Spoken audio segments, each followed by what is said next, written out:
Chairman साहब,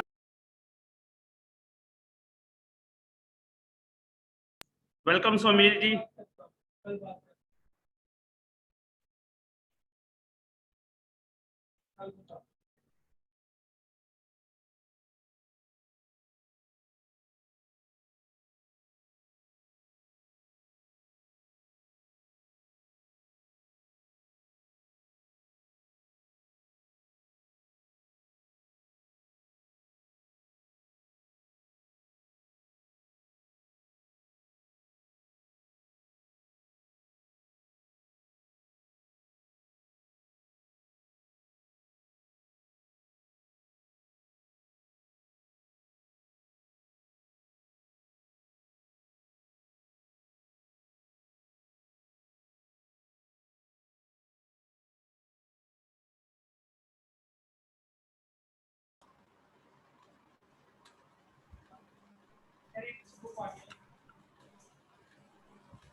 क्या sir YouTube पे लाइव किया है क्या?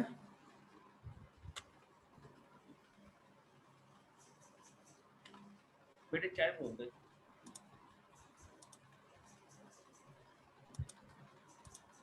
नमस्कार गिरीश जी।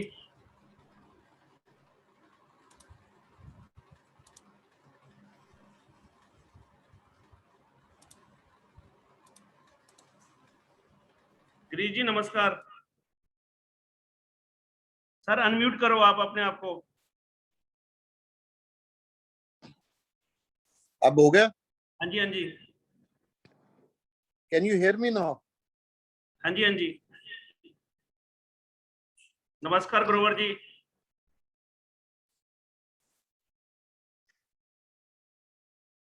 हाँ जी, बोलो दीपक जी। All fine. आवाज आवाज नहीं आ रही आपकी, गुम गई है। Sir all fine. हाँ हाँ, सब फाइन।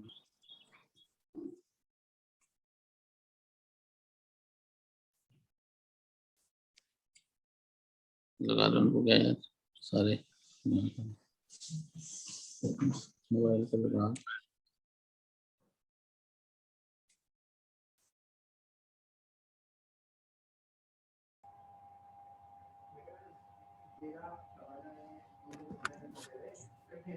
आपकी फोटो नहीं वीडियो क्या नहीं चलता है?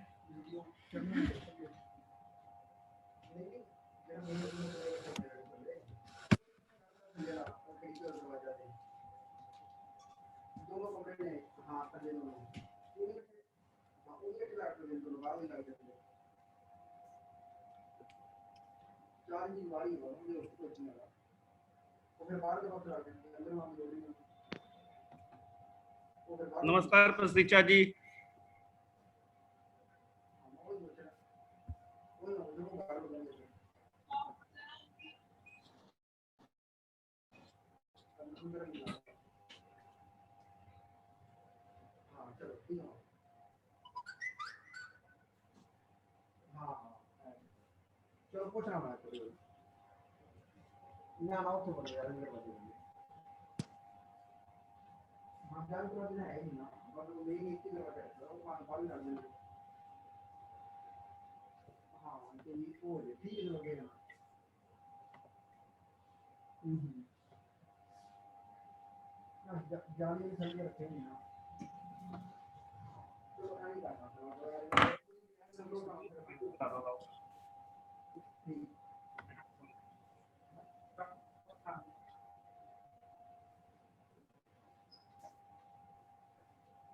सोमेल जी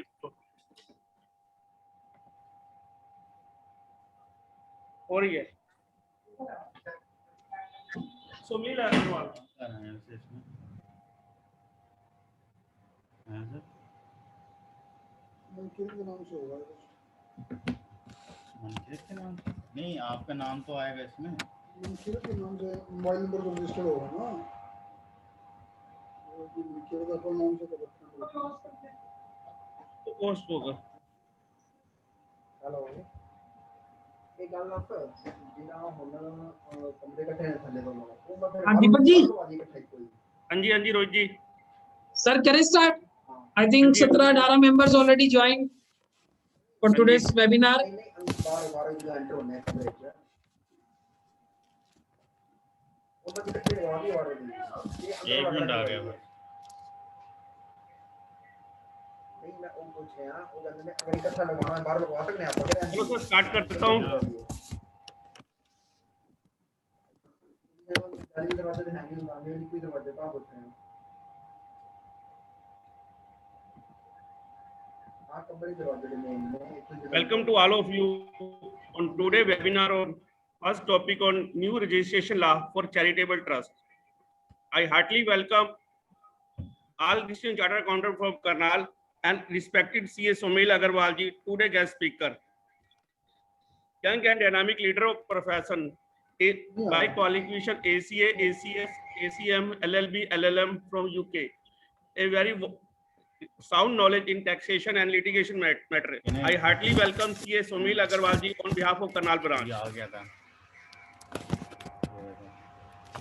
Before starting webinar, I request our worthy chairman CA Rohit Garg ji to welcome all listening participants to today's webinar. Rohit ji.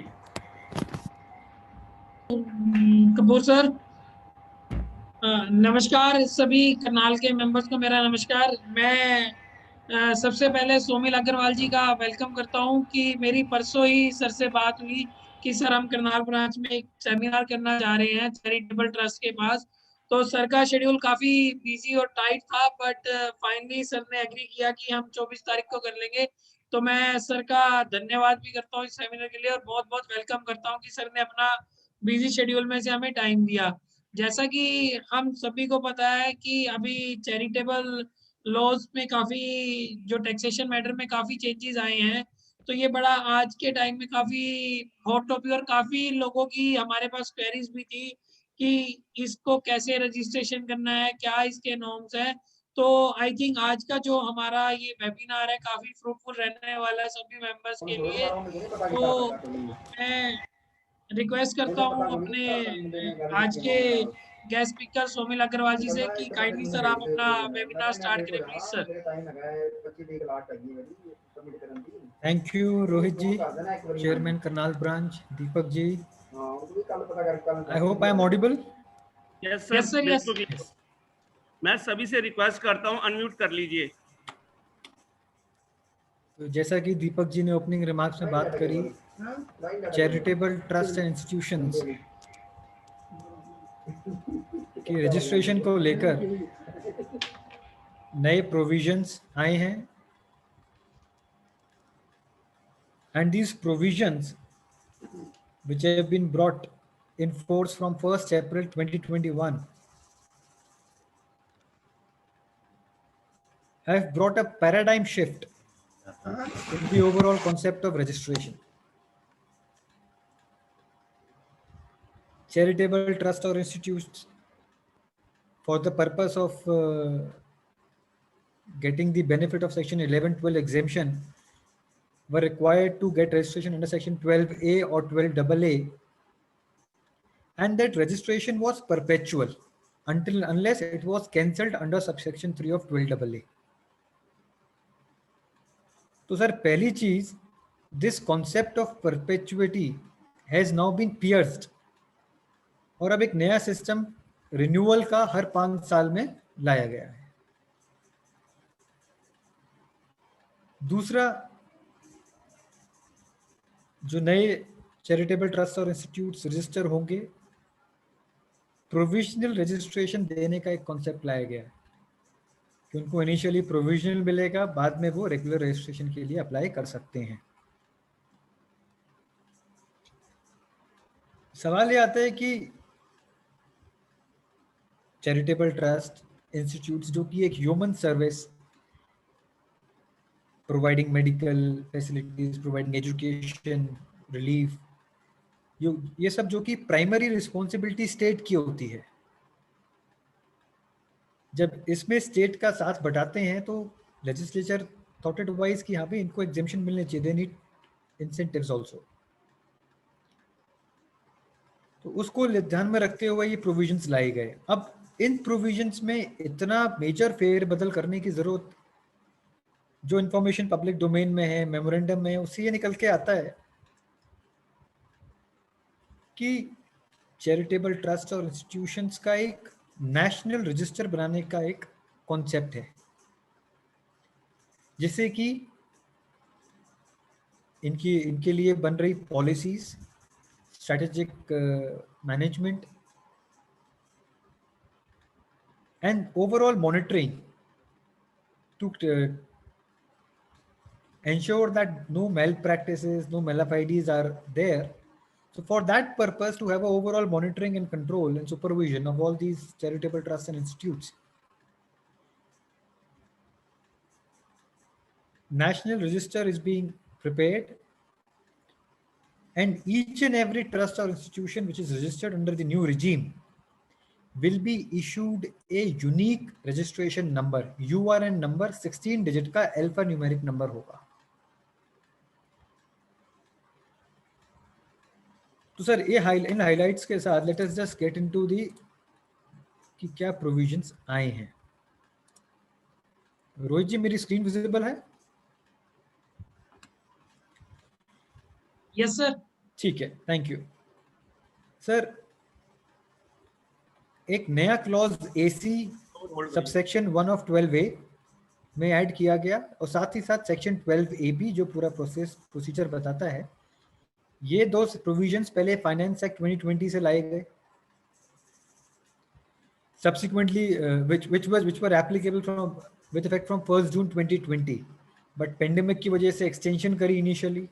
Subsequently taxation and other laws, relaxation amendment of certain provisions Act 2020 के तहत ये जो finance act 2020 से provision आए थे उनको scrap किया गया, और उसी एक्ट से ये प्रोविजन वापस 1 अप्रैल 2021 से इफेक्टिव किए गए। अब ये दोनों ये जो नया प्रोसेस है, प्रोसीजर्स हैं, they are in force from 1 April 2021। अब clause AC of subsection 1 of 12A ये बताता है कि साहब 6 क्लॉजेज हैं, ये 6 सिनेरियोज हैं, और depending upon the facts of the case आप किस क्लॉज में फॉल करते हैं, और अकॉर्डिंगली आपकी एप्लीकेशन कब और कैसे जानी है। This is what clause AC of 12A1 tells you. 12AB की एप्लीकेशंस कैसे डील की जाएंगी, मैनर ऑफ एग्जामिनेशन, कितनी टाइम लिमिट CIT के पास होगी ऑर्डर पास करने के लिए, वो सब हमें 12AB बताता है। तो पहले समझते हैं सर कि क्लॉज AC में एप्लीकेशंस किस किस टाइप से क्या क्या इन्होंने सिनेरियोज कवर किए हुए हैं। सबसे पहले जो पहला क्लॉज है, this is in respect of the institutions और trust which are already registered either under 12A और 12AA एज ऑन 1 अप्रैल 2021। तो in such cases application is required to be filed within 3 months from 1st April 2021, that is up to 30th June 2021 आपको application file करनी है for conversion from the old regime to the new regime। ये application within 3 months file करनी है आपको, और ये इस पे order application मिलने the order would be passed within 3 months from the end of the month in which application is received। ये टाइम लिमिट हमें 12AB में दे रखी है। अब सर क्लॉज 2 to 5 जो हैं, क्लॉज 1 में जो ऑटोमेटिक कन्वर्जन है उसमें एग्जामिनेशन क्या होगी वो हम 12AB में देखेंगे कि कैसे कैसे उसको एग्जामिन किया जाएगा। क्लॉज AC सिर्फ एप्लीकेशन कितने टाइम में फाइल करनी ये बताता है अभी। अब जो क्लॉज 2 to 5 हैं ये अलग अलग सिनेरियोज हैं, मैं इनको अभी बाद में लेता हूं, पहले हम क्लॉज 6 पे चलते हैं। क्लॉज 2 to 5 स्पेसिफिक सिनेरियोज के लिए हैं, और in any other case at least 1 month prior to the commencement of the previous year relevant to the assessment year from which said registration is sought. अब सर काफी interesting है, at least 1 month prior to the commencement of the previous year. अब मान लीजिए trust 15 मई 2021 को form हुआ, तो क्या इस लैंग्वेज के हिसाब से, और मुझे 15 मई 21 को फॉर्म हुआ और हमें असेसमेंट ईयर 22-23 से एग्जेम्पशन चाहिए, तो अगर असेसमेंट ईयर 22-23 से चाहिए तो क्या ये जो प्लेन लैंग्वेज कह रही है कि at least 1 month prior to the commencement of the previous year relevant to the assessment year, तो क्या मुझे 28 फरवरी 2021 तक फाइल कर देनी चाहिए थी एप्लीकेशन, जबकि ट्रस्ट बना ही नहीं था? तो सर इसके लिए इंपॉर्टेंट है ये जो टर्म है प्रीवियस ईयर, इसकी डेफिनेशन को देखना। Previous year means the financial year immediately preceding the assessment year. Proviso बहुत इंपॉर्टेंट है, provided that in the case of a business or profession newly set up or a source of income newly coming into existence. In the said financial year, the previous year shall be the period beginning with the date on which source of income newly coming into existence and ending with the said financial year. तो जो मैं example ले रहा था sir, 15 मई 2021 को trust form होता है और से डोनेशन 1 अगस्त से मान लीजिए लेने की प्लानिंग है कि डोनेशंस आना शुरू हो जाएंगी, तो 1 August is the date on which the new source of income comes into existence, and accordingly the financial year the previous year would be from 1 August 2021 to 31 March 2022, and accordingly 1 month prior to the commencement of the previous year, यानी कि जून and तक आपको application file करनी है। तो clause 6 में ये जो कॉन्सेप्ट है at least 1 month prior to the commencement of the previous year को इस तरह अप्रिशिएट करने की जरूरत है प्रीवियस ईयर की डेफिनेशन को लेते हुए। अब ये जो एप्लीकेशन आप क्लॉज 6 में फाइल करेंगे, order in application will be passed within 1 month from the end of the month in which application is received. इसके रिगार्डिंग जो ये कॉन्सेप्ट है प्रीवियस ईयर का, एक एक्सेप्शन है इस साल की, जो हम जब नोटिफिकेशन की बात करेंगे, नोटिफिकेशन नंबर 19 जिसमें कि रूल्स ले डाउन किए हैं, तब उसको समझेंगे। अब सर बात करते हैं बाकी 4 क्लॉजेस। क्लॉज 2, जैसा हमने शुरू में बात करी कि नई रिजीम में एक नया कॉन्सेप्ट है प्रोविजनल रजिस्ट्रेशन का, तो initially fresh trust, fresh institutions जब रजिस्टर करेंगे पहली बार, तो उनको एक प्रोविजनल रजिस्ट्रेशन दे दिया जाएगा। वो प्रोविजनल रजिस्ट्रेशन उनका 3 साल के लिए वैलिड है। अब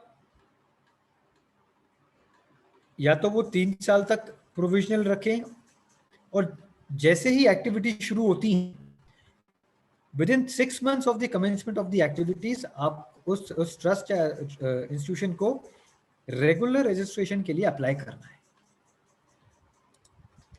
अब क्लॉज 2 क्या कहता है? वेयर द ट्रस्ट और institution is registered under 12AB, तो ये वो क्लॉज है, एप्लीकेशंस वो जाएंगी, मान लीजिए 12AB में रजिस्टर हो गया एक बार, फिर 5 साल बाद रिन्यूअल है, तो जब रिन्यूअल आता है हर 5 साल में, तो जो रिन्यूअल पीरियड है, जो टोटल टाइम पीरियड है 5 साल का, उसकी एक्सपायरी से 6 महीने पहले आपको रिन्यूअल के लिए अप्लाई करना है, वो एप्लीकेशन क्लॉज 2 में जाएगी।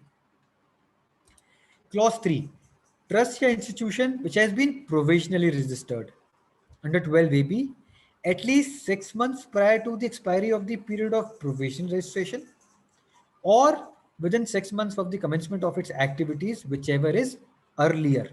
तो मान लीजिए जो हमने एग्जांपल लिया, 15 मई को फॉर्म हुआ, अगस्त में डोनेशन शुरू हुई, हमने रजिस्ट्रेशन के लिए अप्लाई कर दिया प्रोविजनल, और मान से अक्टूबर से इसकी ट्रस्ट की एक्टिविटी शुरू हो जाती है, तो within 6 months from the starting of the commencement of the activities provisional to regular करने के लिए अप्लाई करना है। और अगर एक्टिविटीज नहीं शुरू होती हैं तो latest 6 months prior to the end of those period of 3 years of provisional registration आपको रेगुलर रजिस्ट्रेशन के लिए अप्लाई करना है। फोर्थ सर 11 सबसेक्शन 7 में 2 प्रोवाइजोज हैं। पहले 1023C6 का अप्रूवल और 11-12 की एग्जेम्पशन दोनों साथ साथ रख लेते थे। 11 सबसेक्शन 7 में प्रोवाइजोज ऐड किए गए कि अगर आपके पास 1023C का अप्रूवल तो 11-12 का जो रजिस्ट्रेशन है that will cease to operate. फिर एक प्रोवाइजो और है कि अगर ये रजिस्ट्रेशन 11-12 का 12 का रजिस्ट्रेशन ऑपरेटिव कराना है तो वो आप करा सकते हो, और जब आप उसको ऑपरेटिव करा लेते हो तो 1023C आपका सीज टू एग्जिस्ट हो जाएगा। तो अगर कोई किसी ट्रस्ट या इंस्टीट्यूशन, चैरिटेबल ट्रस्ट या इंस्टीट्यूशन का 12 का रजिस्ट्रेशन इनऑपरेटिव हो जाता है because of the operation of first proviso to section 11(7), तो उनके पास जो वहाँ ऑप्शन है वापस ऑपरेटिव कराने का, उसके लिए एप्लीकेशन आपकी क्लॉज 4 में जाएगी। And that application has to be filed at least 6 months prior to the commencement of assessment year from which the said registration is sought. अगर ट्रस्ट या इंस्टीट्यूशन कोई मॉडिफिकेशन करता है अपने ऑब्जेक्ट्स में या कोई एडॉप्शन करता है ऑब्जेक्ट्स का जो कि कंफर्मिटी में नहीं है आपके रजिस्ट्रेशन के हिसाब से, तो 30 days के अंदर इंटीमेट एप्लीकेशन फाइल करनी है from the date of the adoption और modification for the purpose of registration again. तो सर ये जो 6 क्लॉजेज हैं जो clause AC of subsection 1 of 12A में दिए गए हैं, बेसिकली 3 सिचुएशंस आ जाती हैं। पहला, जो ऑलरेडी रजिस्टर्ड हैं उनका पुराने रिजीम से नए रिजीम में कन्वर्जन, जो नए बनना चाहते हैं, नई एप्लीकेशन फाइल कर रहे हैं, या और भी 2 एक सिनेरियो अभी हम देखेंगे, वो क्लॉज 6 में आ जाते हैं। और बाकी ये 4 क्लॉजेज हैं 2, 3, 4, 5 स्पेसिफिक सिचुएशंस के, जिसमें कि डिटेल्ड इन्वेस्टिगेशन या इंक्वायरी होनी होती है 12AB के हिसाब से।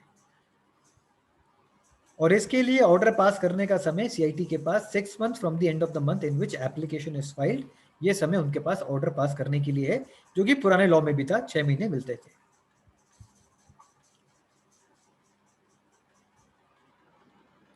अब सर 12AB1 देखते हैं। 12AB1 कहता है कि जब कमिश्नर या प्रिंसिपल कमिश्नर के पास एप्लीकेशन आती है clause AC of subsection 1 of 12A, जो हमने 6 अलग अलग क्लॉजेस देखे,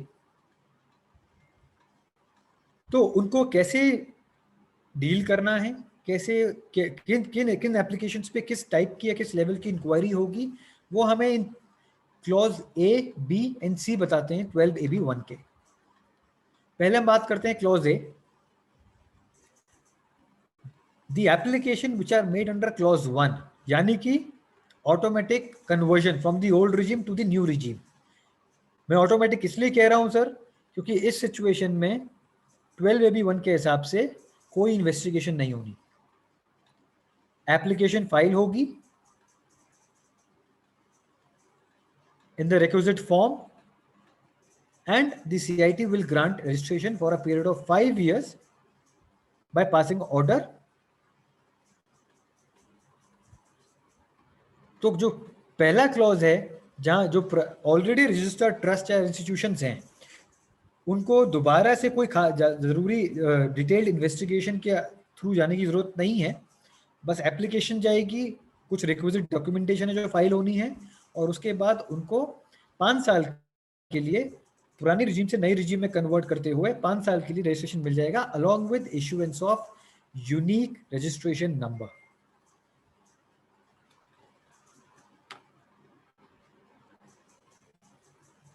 अब सर पहले क्लॉज C की बात करते हैं। जो हमने फ्रेश एप्लीकेशंस की बात करी थी, जो प्रोविजनली रजिस्टर होते हैं, उसको क्लॉज C डील करता है। ये प्रोवाइड करता है कि भाई जो भी application clause 6 of clause AC, यानी कि in any other case which includes fresh applications also, तो उनको इनिशियली 3 साल के लिए प्रोविजनल रजिस्ट्रेशन मिलेगा from the assessment year from which the registration is sought। तो ये हमें क्लॉज सी बताता है। अगेन इसमें कोई इन्वेस्टिगेशन नहीं है, आपकी एप्लीकेशन फाइल होगी अलॉन्ग विद रिक्विजिट डॉक्यूमेंट्स और आप सीआईटी आपको 3 साल के लिए प्रोविजनली रजिस्टर कर देंगे। अब सर जो बाकी 4 क्लॉजेस थे, क्लॉज 2, 3, 4 एंड 5, यानी कि प्रोविजनल से रेगुलर में कन्वर्जन, एक बार रजिस्टर 12 में हो गए उसका रिन्यूअल, कोई एडॉप्शन या मॉडिफिकेशन टू दी ऑब्जेक्ट्स होता है तो विदिन 30 डेज जो फाइल करना है उसके लिए कोई एप्लीकेशन जाती है, या फिर 11.7 में इनऑपरेटिव हुए रजिस्ट्रेशन को वापस ऑपरेटिव कराने के लिए। अगर इनमें से कोई भी एप्लीकेशन जाती है तो वो क्लॉज बी में फॉल करेगी, और उसके लिए the CIT can call for such documents or information which it thinks fit is required for making his inquiries to satisfy, one, that the activities of the trust are genuine.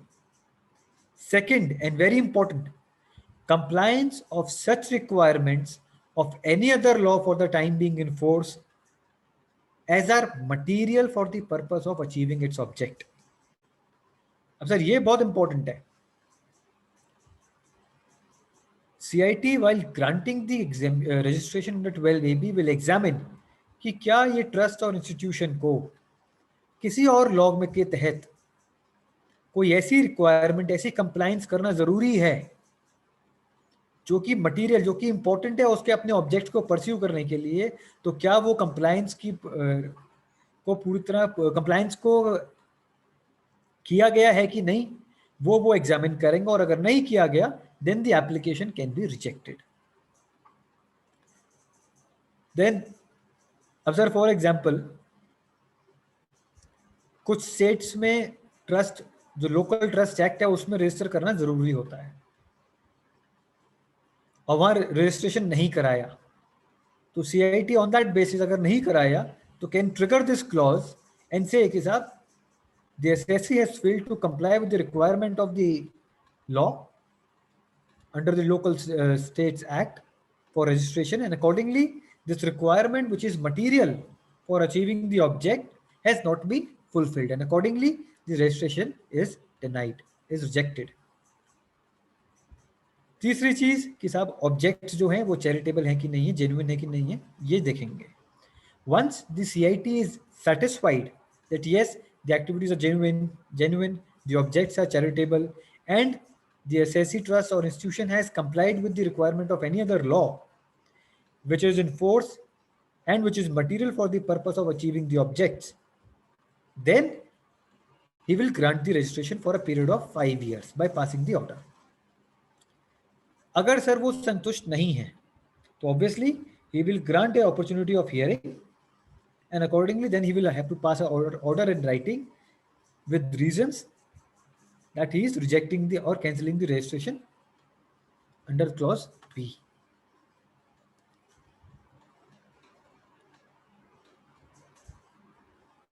अब sir एक question आता है, हमने देखा कि चलो जो already registered हैं वो ऑटोमेटिक कन्वर्जन रूट से नए रिजीम में रजिस्टर हो रहे हैं, बट अब क्वेश्चन ये आता है कि व्हाट अबाउट द केसेस जहां एप्लीकेशंस पेंडिंग है, या फॉर दैट मैटर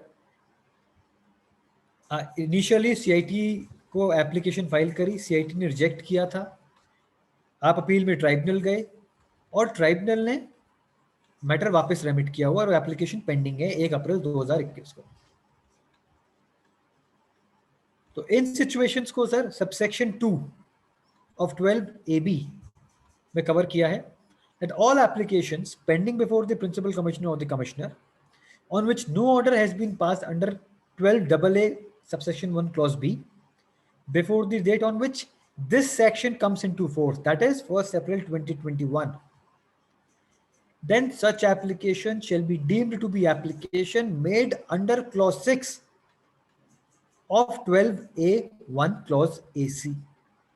तो इनको fresh application as if they are made on 1st April 2021 वो मान लिया जाएगा।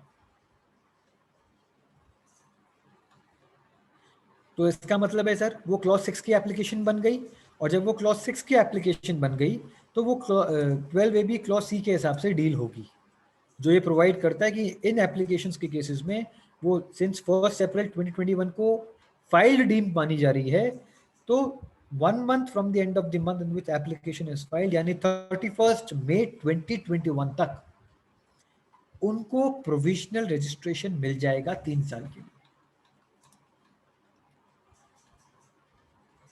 अब एक और इश्यू आता है सर, वो ये पहले जजमेंट जब कई केसेस होते थे सर कि 6 महीने का समय निकल गया, जो भी पुराने रिजीम में भी 6 महीने था ऑर्डर पास करने के लिए, पर एप्लीकेशन पेंडिंग रहेगी, ऑर्डर पास नहीं हुआ।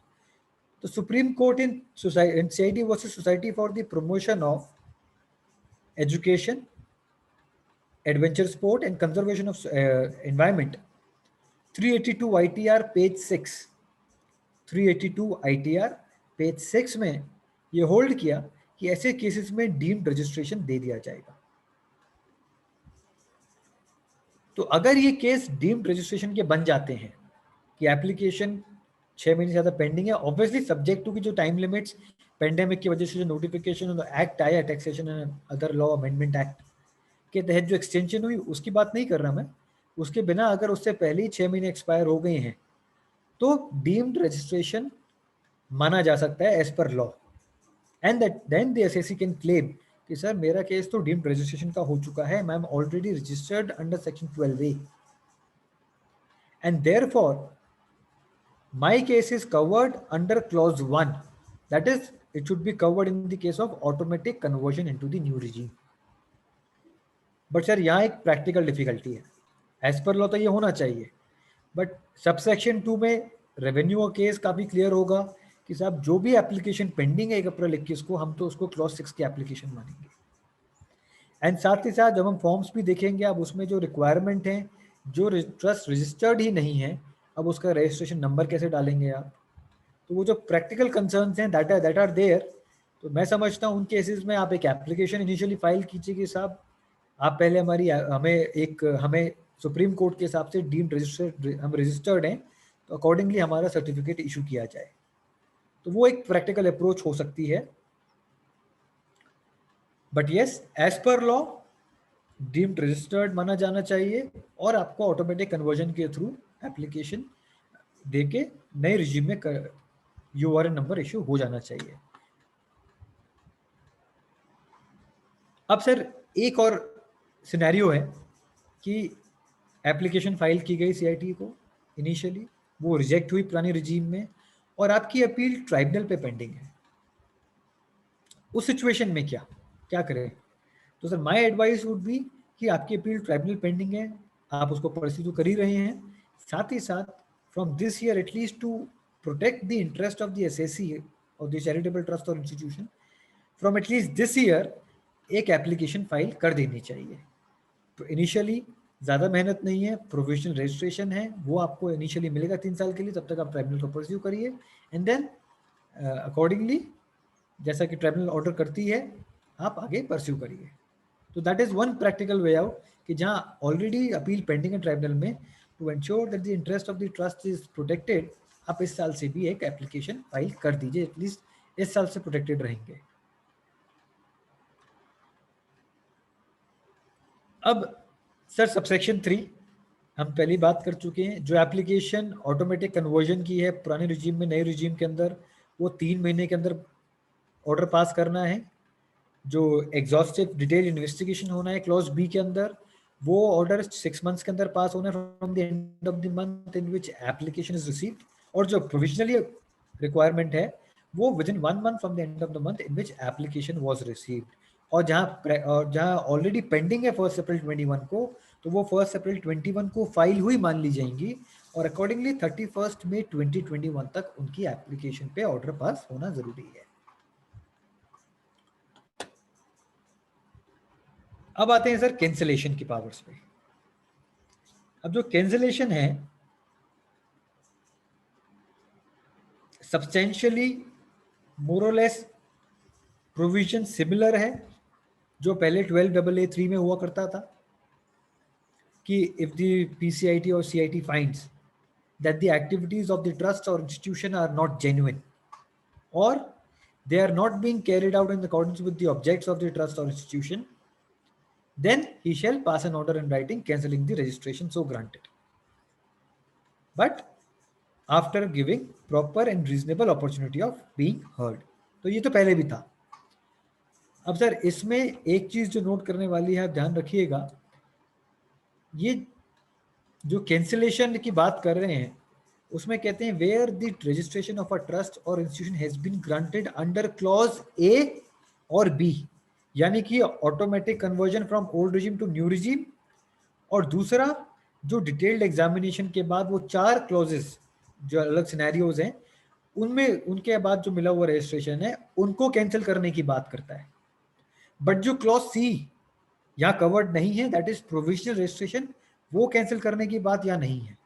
इसके क्या रिपरकशंस है वो हम नोटिफिकेशन में देखेंगे. अब सबसेक्शन 5 फर्दर ये प्रोवाइड करता है कि जहां क्लॉज ए और बी में मिला है.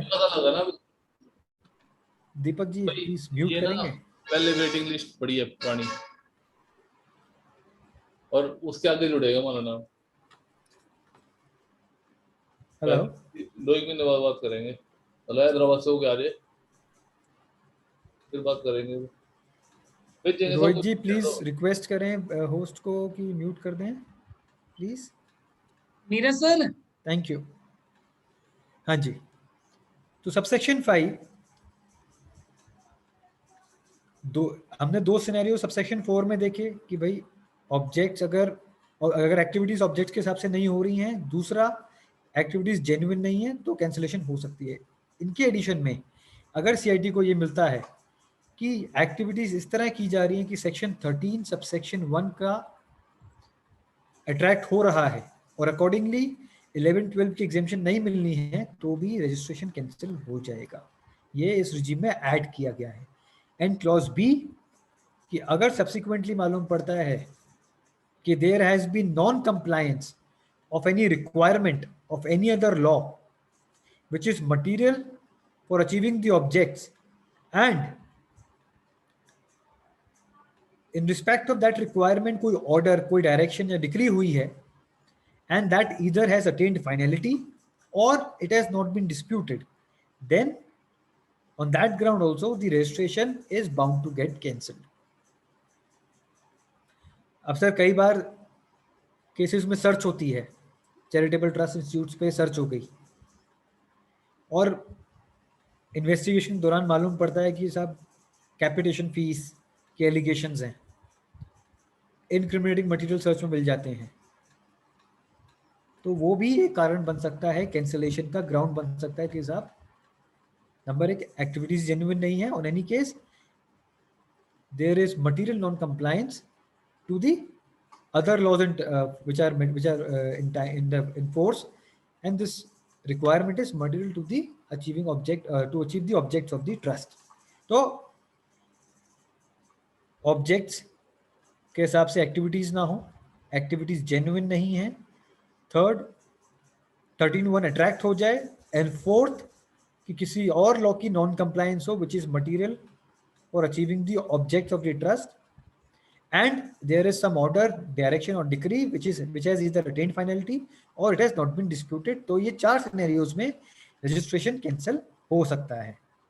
Obviously CIT whenever finds it to be a case for cancellation of registration, he will grant an opportunity of hearing and accordingly will pass a speaking order after giving the opportunity of hearing. अब sir जो पुरानी regime थी वहाँ 12AA subsection 4 में एक proviso था जो ये प्रोवाइड करता था कि साहब अगर ये एक्टिविटीज जिस तरह की जा रही हैं जो which has led to the violation of the provision, if the assessee is able to show that there was a reasonable cause for such violation, then the cancellation will not be done.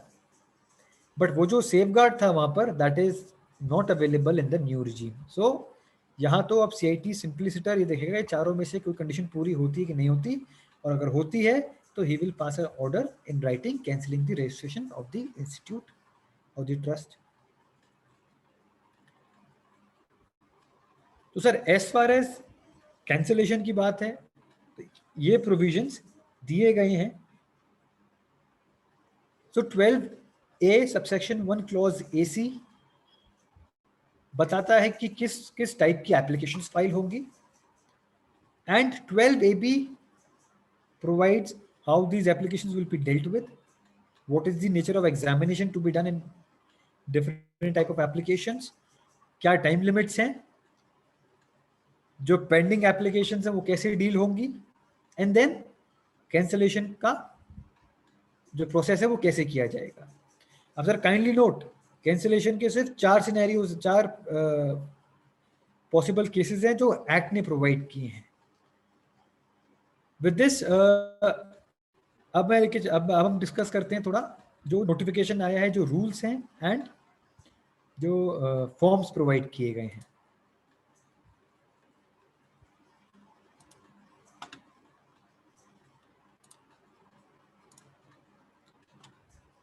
My screen is visible, sir?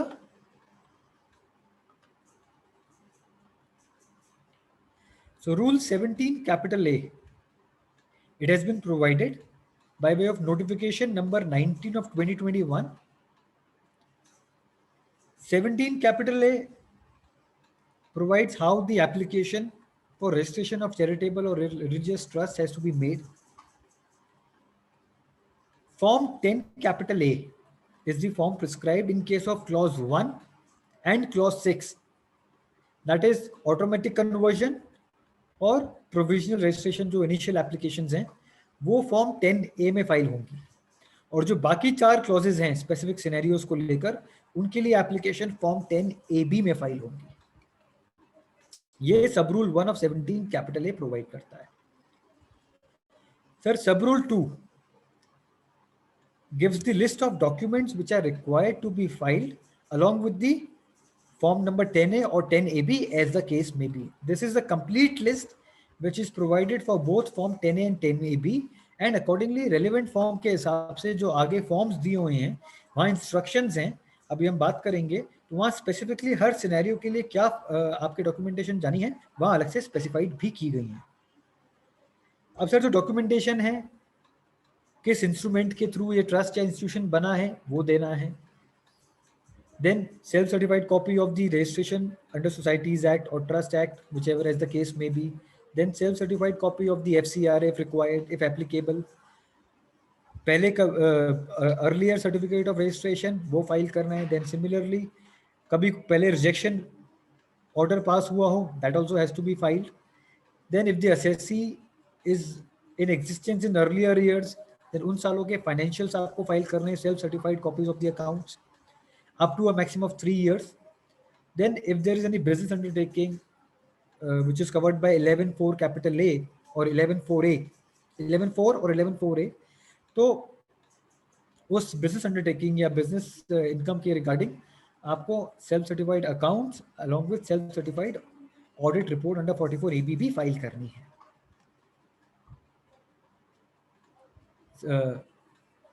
साथ ही साथ जैसे अगर case है adoption या modification of objects का, तो वो self certified copy of the document evidencing such adoption और मॉडिफिकेशन फाइल करना है।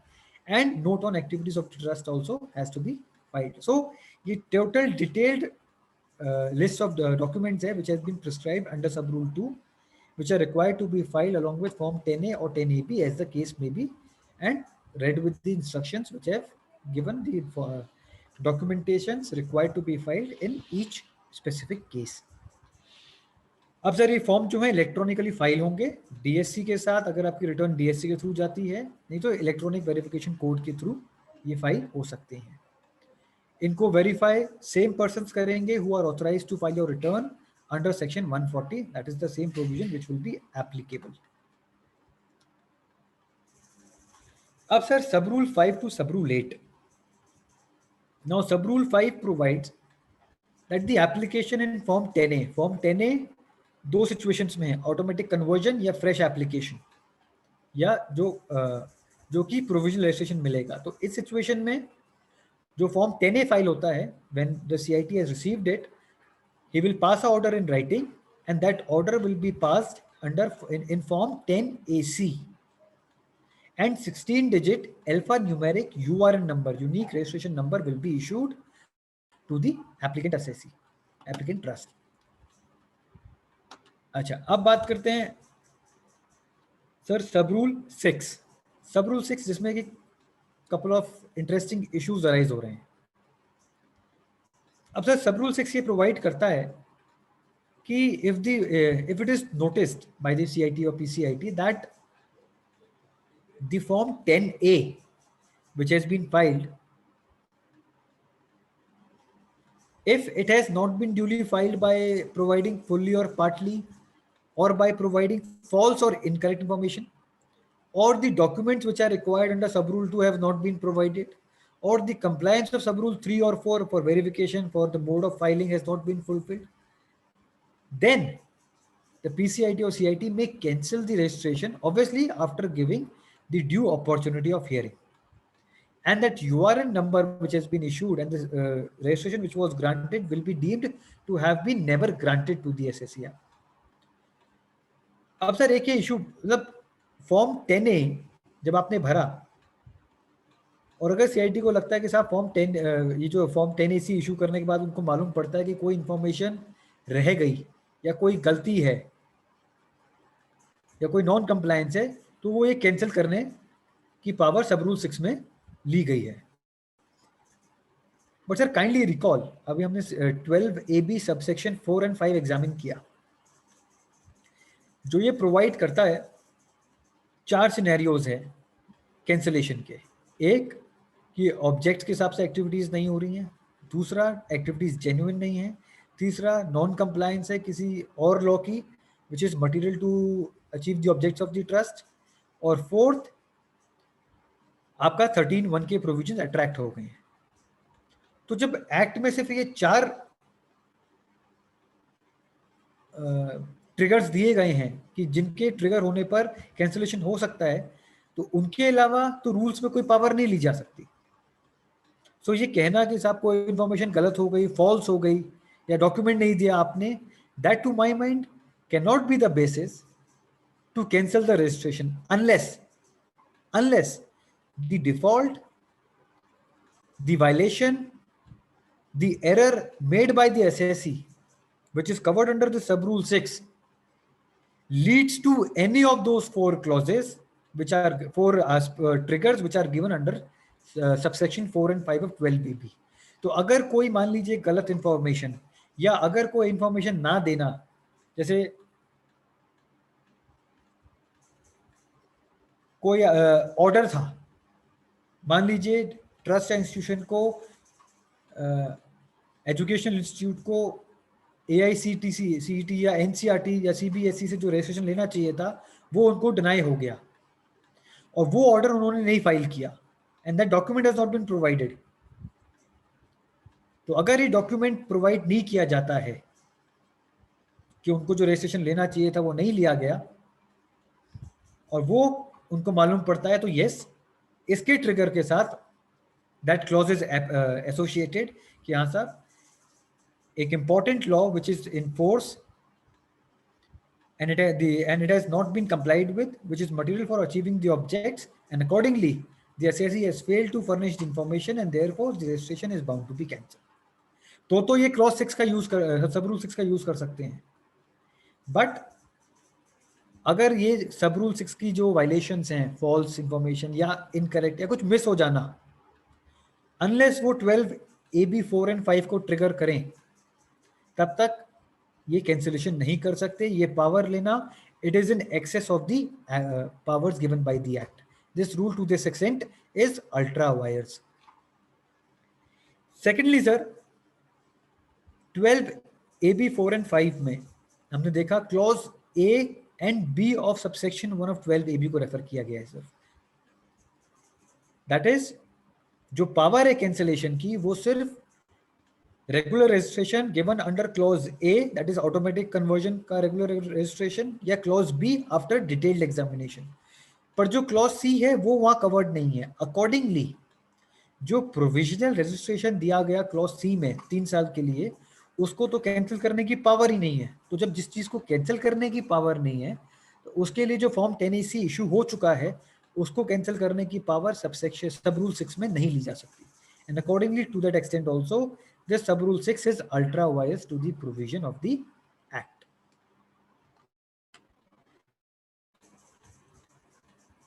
अब सर ये सब रूल 7 हमने प्रीवियस ईयर की डेफिनेशन को एग्जामिन किया।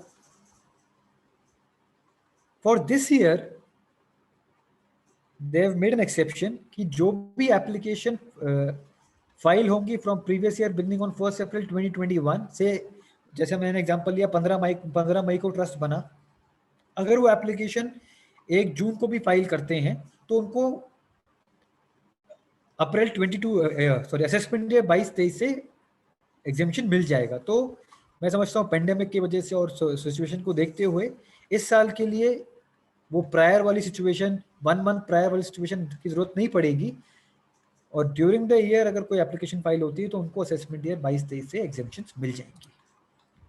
अब रही बात फॉर्म 10AB जो कि डिटेल्ड फॉर्म है, जो क्लॉज 2, 3, 4, 5 यानी कि जो डिटेल्ड एग्जामिनेशन जिन सिनेरियोज में प्रिस्क्राइब्ड है उनके लिए जो एप्लीकेशन फाइल होनी है वो 10AB में जाएंगी। एंड अकॉर्डिंगली उनके लिए जो ऑर्डर पास होगा 6 महीने from the end of the month in which application is received वो फॉर्म 10AD में पास होगा और अकॉर्डिंगली URN नंबर इशू कर दिया जाएगा। अब सर ये जो फॉर्म्स हैं ये भी इसी नोटिफिकेशन में प्रिस्क्राइब किए गए हैं, form 10A, 10AB, 10AC and 10AD। Form 10A जब फाइल होगा आपको पैन सेक्शन कोड इंस्ट्रक्शन में दिया गया है, that will depend on the situation कि आप कौन से क्लॉज में एप्लीकेबल क्लॉज में फाइल कर रहे हैं, एंड अकॉर्डिंगली आपको वो कोड यहाँ फिल करना है। और अकॉर्डिंगली ये अलग अलग सिनेरियो अलग अलग स्पेसिफिक इंफॉर्मेशन है which has to be filed while filing this form 10A। Sir 12AB की रजिस्ट्रेशन हो, आपका 1023C का अप्रूवल हो, ATG की रजिस्ट्रेशन हो, rules 17A, 2C, 5CA, 11AA ये प्रिस्क्राइब्ड हैं, और जो फॉर्म्स हैं वो कॉमन हैं। अब कई ट्रस्ट के पास पुरानी रिजीम में 12AA भी है और ATG भी है, तो वो दोनों को कन्वर्ट कर सकते हैं और अलग अलग फॉर्म जाएंगे। एक फॉर्म एक एप्लीकेशन है और वो that is applicable only for one provision. तो 12AB के लिए एक अलग इंडिपेंडेंट एप्लीकेशन और ATG के रिजीम को कन्वर्ट करने के लिए उसके लिए इंडिपेंडेंट एप्लीकेशन। एंड अकॉर्डिंगली आपको सेक्शन कोड फाइल करना है, सिर्फ चैरिटेबल है, सिर्फ रिलीजियस है, या दोनों है, अकॉर्डिंगली आपको टिक करके स्पेसिफिकली इसमें डिटेल्स फाइल करनी है। अब सर ये इंस्ट्रक्शंस हैं फॉर्म्स की और बहुत ही क्लियर स्पेसिफिक इंस्ट्रक्शंस दी गई हैं। और जैसा हम बात कर रहे थे डॉक्यूमेंटेशन सब रूल 2 जो दिया गया है वो एक कंप्लीट डिटेल्ड एग्जॉस्टिव लिस्ट है which is applicable which is provided, और सिचुएशन या केस स्पेसिफिक के हिसाब से कि आप फ्रेश रजिस्ट्रेशन कर रहे हैं, ऑटोमेटिक कन्वर्जन कर रहे हैं या इनऑपरेटिव कोऑपरेटिव करा रहे हैं, अकॉर्डिंगली कोड के हिसाब से क्या डॉक्यूमेंट्स आपको फाइल करने हैं वो यहाँ इंस्ट्रक्शंस में दिए गए हैं। अकॉर्डिंगली आपको ये इंस्ट्रक्शंस को अधेयर करना है और ये डॉक्यूमेंटेशन फाइल करनी है।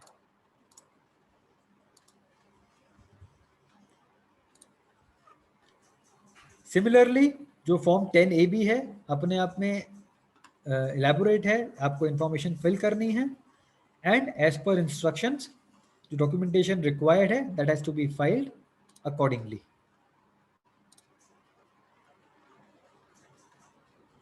ये जो इंस्ट्रक्शंस हैं यहाँ पे कंप्लीट डिटेल डॉक्यूमेंटेशन की भी दी गई हैं और अकॉर्डिंगली आपको डॉक्यूमेंटेशन इसके साथ फाइल करनी है।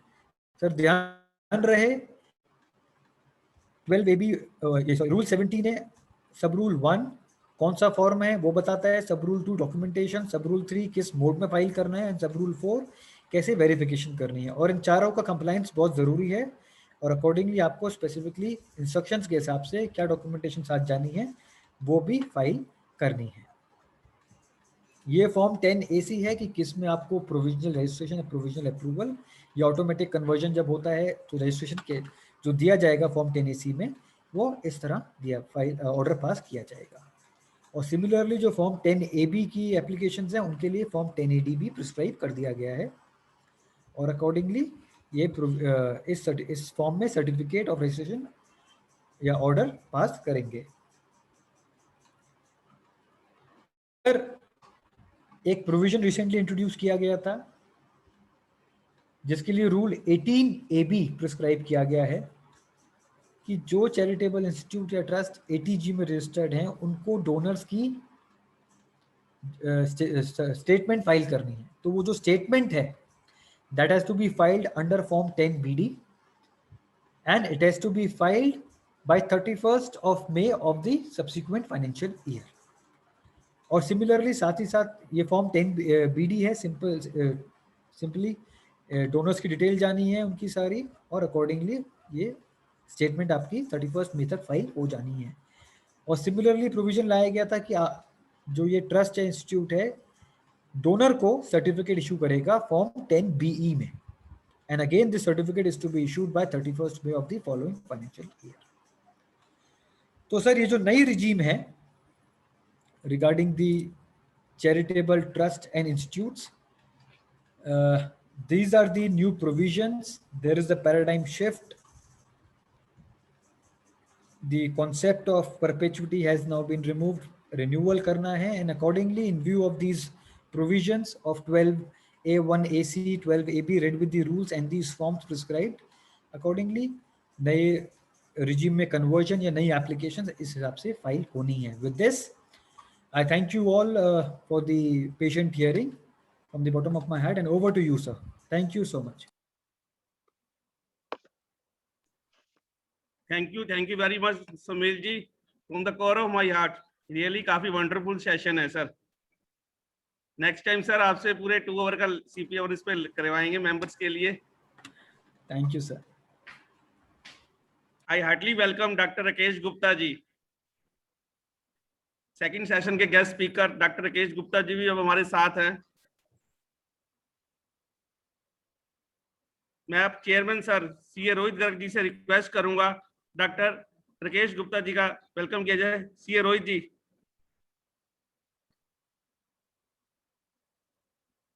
CA रोहित गर्ग जी। नमस्कार सर। सर, आप करनाल ब्रांच के लिए आपने समय निकाला। It's a matter of great privilege and honour for us कि आज आप हम सबके बीच में हैं। जैसा कि आपके बारे में काफी सुना भी है और आपके हमने काफी सेमिनार जो आपने काफी ब्रांचेस में दिए हैं या और भी प्लेटफॉर्म्स में दिए हैं तो हमने काफी सुने भी हैं। तो सर बहुत ज्यादा इंटरेस्टिंग और नॉलेजेबल आपके सेशन रहते हैं। तो ये हमारा एक ऑनर है कि आप हमारे करनाल ब्रांच के मेंबर्स के लिए आज आपने अपना समय निकाला और आज आप हमें 148 के ऊपर जो आज आप अपनी डेलिब्रेशन देने जा रहे हैं उसके लिए बहुत बहुत धन्यवाद। Deepak ji, over to you. Thank you sir. Respected member, हमारे लिए एक और भी प्लस पॉइंट है, डॉक्टर राकेश गुप्ता जी हमारे करनाल CA ग्रुप के व्हाट्सएप ग्रुप और प्रोफेशनल 2 ग्रुप में भी ऐड हैं। वो डेली ही हमें कोई ना कोई अपडेट देते रहते हैं। लास्ट ईयर से हमें पर डे सर आपका अपडेट तो आते ही आते हैं, साथ ही साथ जो आपके टेक्निकल सेशन लेते हो उसके बारे में नॉलेज भी मिलती रहती है। Thank you very much doctor sir. Now I request doctor sir to kindly start the today session. Thank you. Sir आपको मैं होस्ट कर दूं? नहीं, कोई जरूरत नहीं, मैं तो एक्सटेम्पोरी बोलता हूँ, मुझे कुछ नहीं दिखलाना, ठीक है ना। तो chairman of Karnal branch, secretary and other office bearers of Karnal branch, my fellow co-speaker, young, energetic Somil, and a galaxy of my professional friends. It gives me immense pleasure to be with all of you after decades. After decades, I do not know, Karnal has probably not considered me worthy of coming to Karnal. I remember, I think about 17, 18 years back when this Karnal branch was inaugurated, I came, and thereafter, probably I was consigned into the dustbin of history. And anyway, it's better late than never. I am here, albeit virtually, and it gives me immense pleasure to be with all of you. The topic which has been earmarked for me is faceless assessment and 148. And the time given is 1 hour, inclusive the question answer session. And therefore, let me see that to what extent I can share my thoughts within, this much of time. Many of you, or rather most of you, even though you may not be contemporary, but then must have represented the assessments of your clients before the assessing officers in physical form.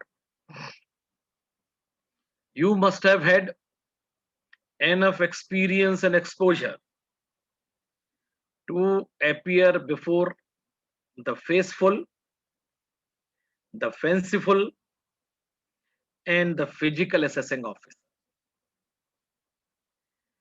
But then this government, in order to bring the elements of certainty, an element of transparency, efficiency, and accountability,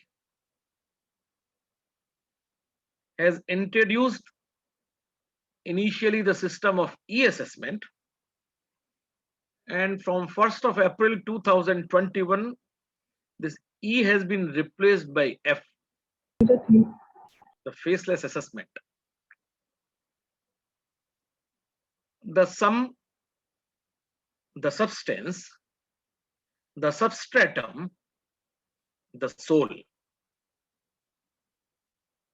of the physical assessment process, or now the faceless assessment process, is more or less identical.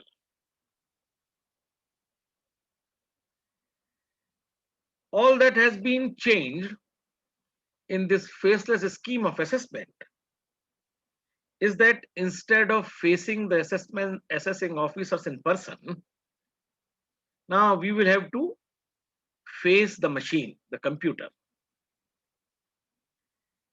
And therefore, we will in a way be interacting with the invisible assessing officer, अदृश्य आयकर अधिकारी, क्योंकि सार्वभौमिक सत्ता, the sovereign, by enacting the provisions of bringing the elements of efficiency, dakshata, transparency, pardarshita, and accountability, उत्तरदायित्व, बोध, इन तीन भाव को दृष्टिगत रखते हुए ये फेसलेस स्कीम के अंतर्गत कर निर्धारण की जो योजना है उसको प्रतिरूप दिया गया है। जैसा कि मैंने अभी थोड़ी देर पहले कहा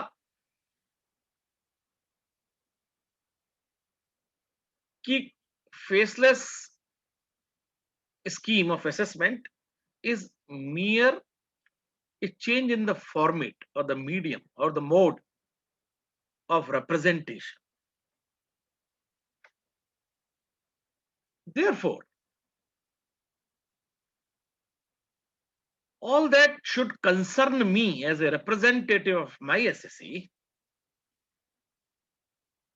is as to what is the notice received by my SSE to which the response has to be filed and uploaded.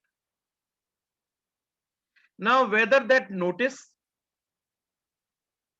is received as a result of some internal connections and interactions between the assessment unit and the verification unit and with the technical unit, now how does it matter to me? Now, how does it matter to me that the National Faceless Assessment Center assigns this assessment through the Regional Faceless Assessment Center through an automated allocation system to some assessing officer in the assessment unit, and that assessment unit asked National Faceless Assessment Center to ask certain questions from my SSE. So whatever notices will be served on my SSE, now I as his or its authorized representative, क्योंकि मैं अपने निर्धारिती का प्राधिकृत प्रतिनिधि हूं, I am an authorized representative, then I am required to respond. I am required to respond to the notices. Therefore, whether it is faceless, whether it was e-assessment, or whether it was the physical assessment, the thrust, the focus, the importance, I mean, that continued to remain same, and we should not digress from that focus. And that focus is that on facts. Kindly listen, because I am speaking perhaps for the first time before Karnal branch. And most of you, though may have appeared before the assessing officers, but then certain basic principles, which I call as the law of pleading, and which we are not taught in our chartered accountancy, but then that goes to bring all elements of effectiveness in the representation that I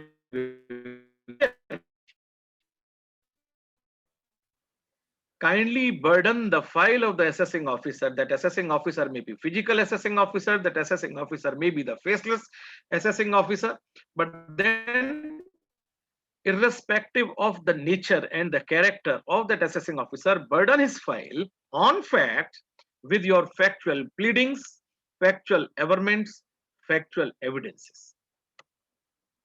Because anything on facts, everything on facts which you submit at this stage alone and alone will be seen till the stage of the Supreme Court.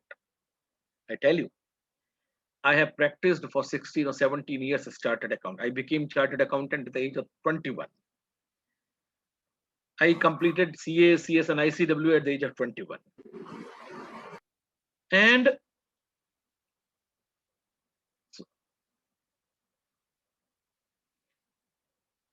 I have had experience of visualizing, envisaging, contemplating, interacting with this tax department in different capacities. I have practiced, as I said, 17 or 16 years as a chartered accountant. Almost 21 years I am practicing as a lawyer, appearing till the stage of the Supreme Court. I have been the judge also. I became judge at the age of 37 years.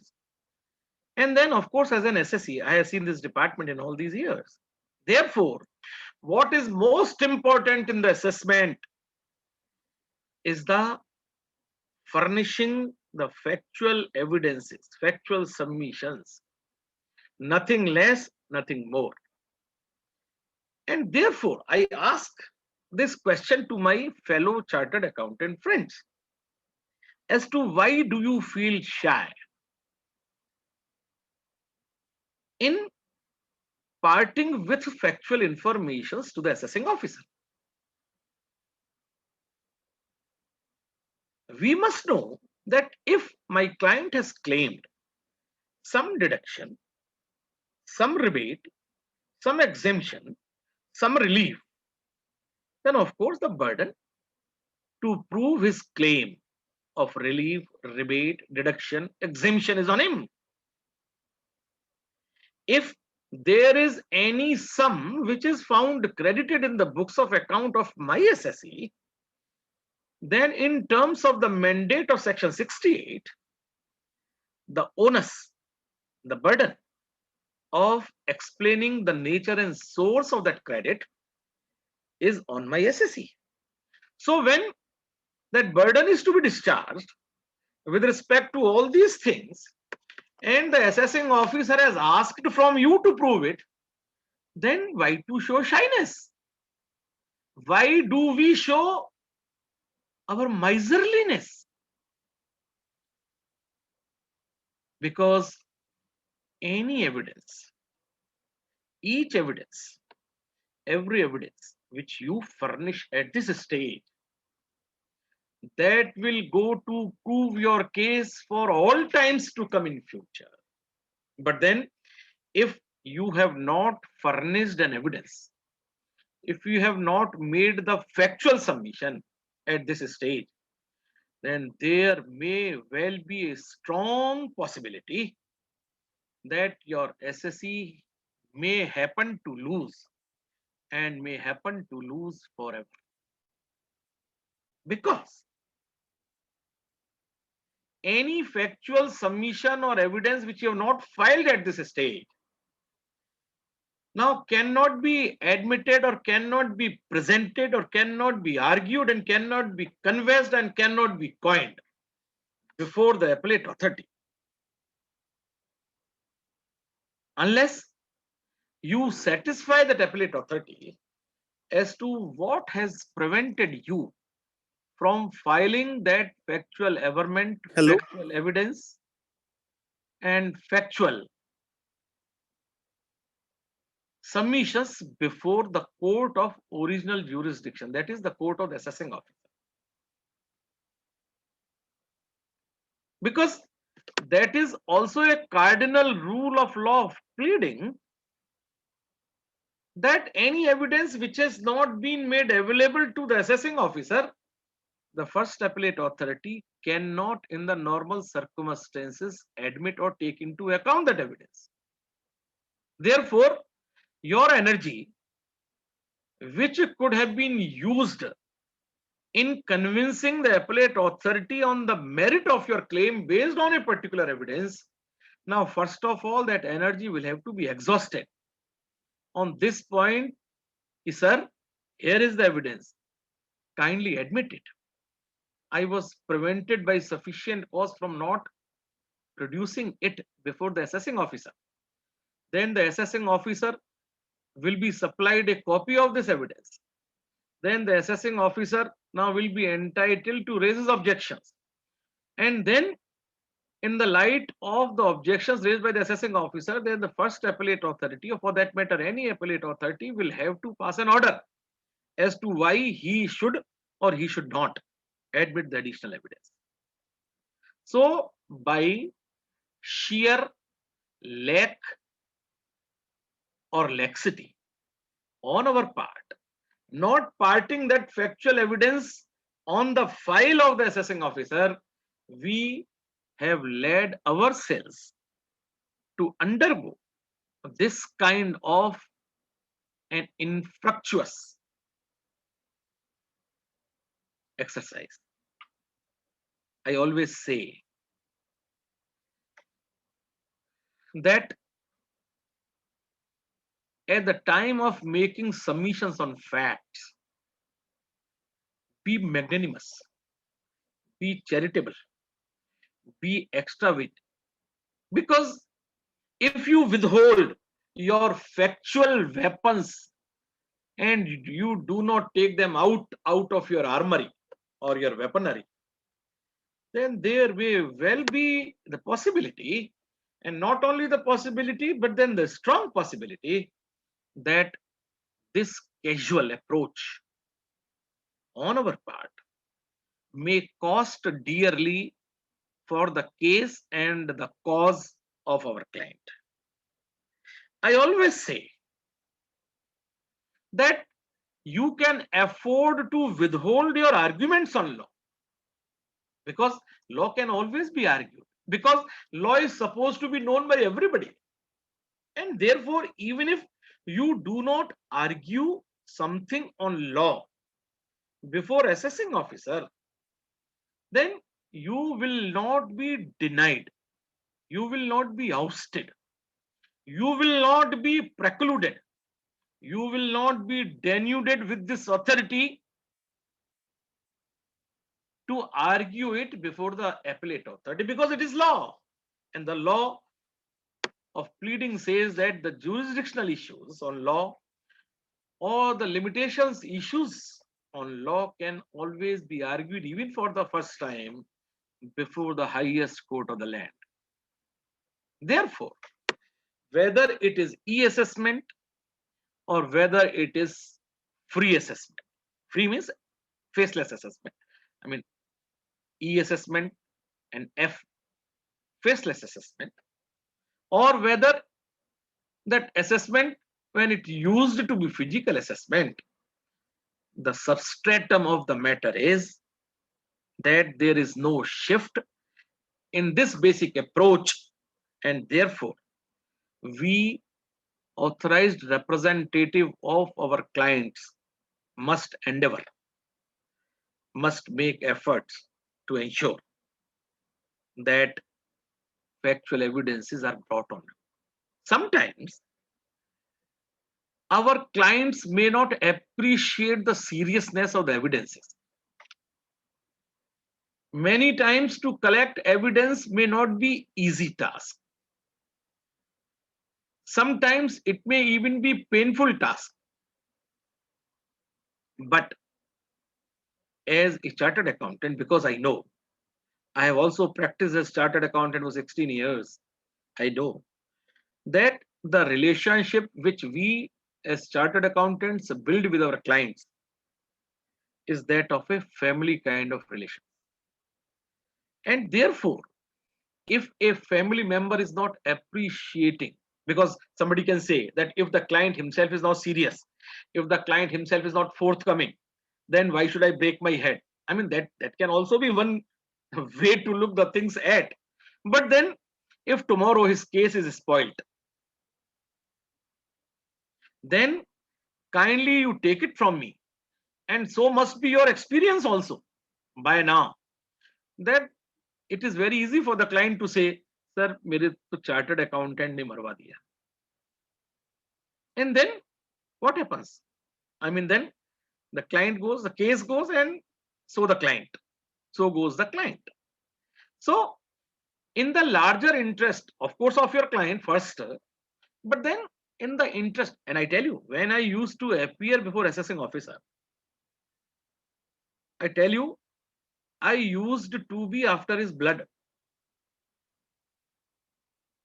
If he was not appreciating, I used to coach him that any and every and extra effort which you make at this point now is going to subserve your purpose only. And tomorrow, if because of this some adverse order comes, I say adverse order means the adverse order which will never be upturned. Otherwise, adverse orders are bound to be passed by the assessing officers. I mean, that is what my experience has been. So, therefore, you must toil, you must work hard, get me the evidence so that I can place it. Now, in the e-assessment or the faceless assessment, now one more thing I like to say, that unless or until the assessment order is passed, the evidences which come to you, you furnish that. Even if, like suppose 24th of May is the date of hearing, and portal is not closed on 24th of May. Now he passes an order, say on 29th or 31st May. So till 31st May, if any submissions on facts, evidences on facts, factual evidence which you can make, you must make, because it is the law that the assessing officer, whether it's physical or faceless, is bound to consider your submissions and evidences, I mean, which are available on his file, I mean, till the time the assessment is made. Now, one more thing. You may encounter this kind of situations while representing the case of a client, where some evidences cannot come, because now everything cannot be documented. Now, suppose if you engage an agent for the purpose of making the follow-up payments from the customers, now there may or there may not be any evidence which can establish that yes, this agent has really worked for the purpose of collection of payment from the customers. So if there are documentary evidences, fine. But then if there are no evidences, but then this is the fact that he was employed for this, he has exerted himself for this, he has made efforts in this direction, and therefore, now if you ask that agent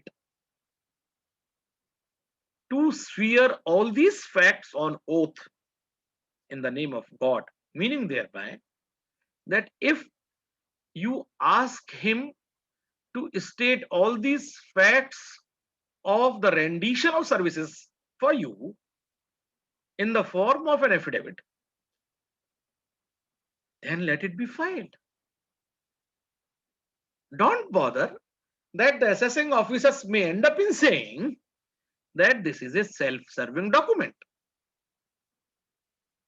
Let him call, because I mean, to call names is the job of the assessing officer. May not strictly be the job in law, but then that is the job in practice. Because any evidence, howsoever small that evidence may be, any evidence, howsoever indirect that evidence may be, any evidence, howsoever innocuous that evidence may appear to be, any evidence, howsoever it may appear to be fragile, but then the evidence nonetheless is the evidence. And when even such evidence of a very smaller extent and magnitude, when seen in the light of the other evidences, it can change the entire course of your case. And then when there is a duly sworn affidavit and the assessing officer does not call your witness to restate or for cross-examination, then Supreme Court says that a duly sworn affidavit, unless contested by the opposite party by finding gaps and holes, inconsistencies and contradictions, now is bound to constitute a very strong piece of evidence. So consider that. And kindly see, I always say, almost in all webinars and seminars and wherever I go, that we are chartered accountants. Chartered accountants are the master of facts. And this I can say, and who knows better than me, because I have practiced as chartered accountant. I am a chartered accountant by heart, maybe because of my professional compulsions, because as a chartered accountant, I cannot appear before High Court and Supreme Court. And therefore, I may have to practice as a lawyer. But one thing which I can say with whatever little authority at my command is that when it comes to the questions of facts, even before the High Court and Supreme Court, you being a chartered accountant, maybe practicing as a lawyer, that makes a hell lot of a difference. Because Income Tax Act is essentially the accountancy based law, facts based law. And we as the chartered accountants, being master of facts, and the facts, I always say, are like the arguments of God. We are master of facts. Facts are like arguments of God. And therefore, despite all these things, I mean, by our side, we chartered accountants do not place the facts before the court of original jurisdiction, that is the court of the assessing officer, and thereby cause a serious and severe prejudice for the case and cause of our client, then I feel sorry.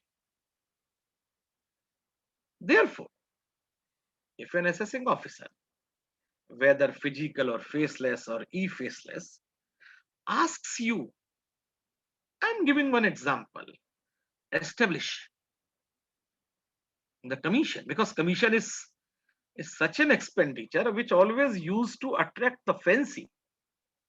And now you, as chartered accountant, being representative for your SSE, end up in filing the confirmations, the affidavits, the copies of returns of that agent showing that commission income as his income, he paying taxes thereon, and then think that our job is over, our duty is complete, our onus has been discharged. Then I would say that it needs a little bit more homework on our part, because factum of expenditure, that an expenditure has been incurred, is one thing which you have to prove. But then equally important, if not more, is that this expenditure has been incurred wholly and exclusively for the purpose of the business. What evidence have we brought in order to establish the second leg? Nothing.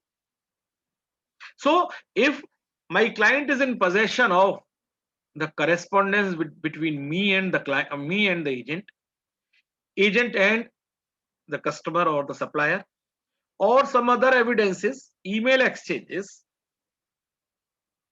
which establish that he did render service for the purpose of my business, then why don't we burden the file of the assessing officer with all these evidences?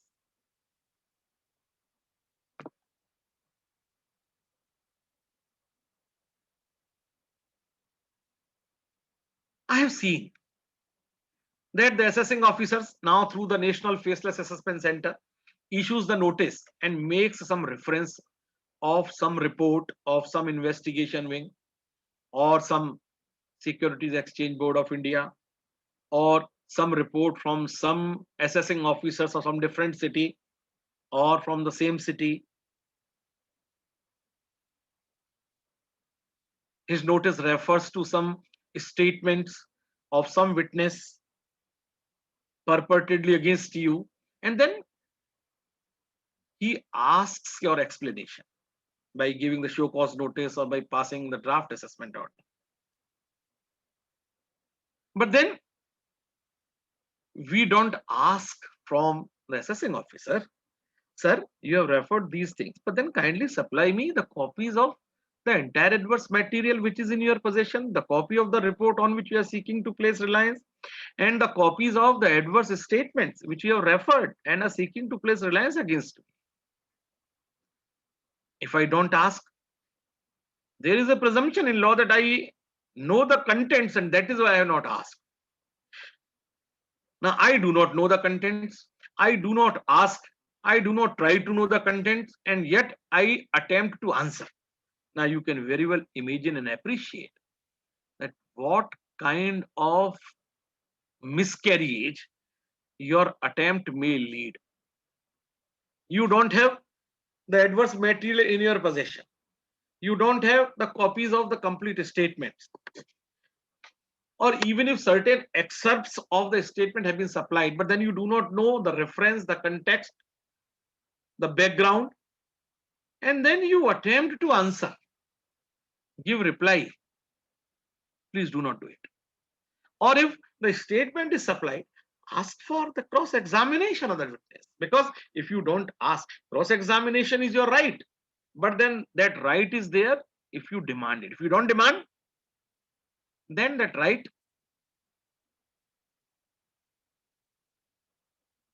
now goes into the Arabian Ocean, in Bay of Bengal, because nowadays Arabian Ocean now has hit the newspaper headlines, and again now the Bay of Bengal, because the next cyclone is coming in there. So if you don't ask for cross-examinations, even if you have got a very valuable right, but then that right will disappear in the air because of your inaction, because of your laxity, because of your omission. Now, if you want an assessing officer, or for that matter, National Faceless Assessment Center, to issue summon for the production of a particular witness or to seek information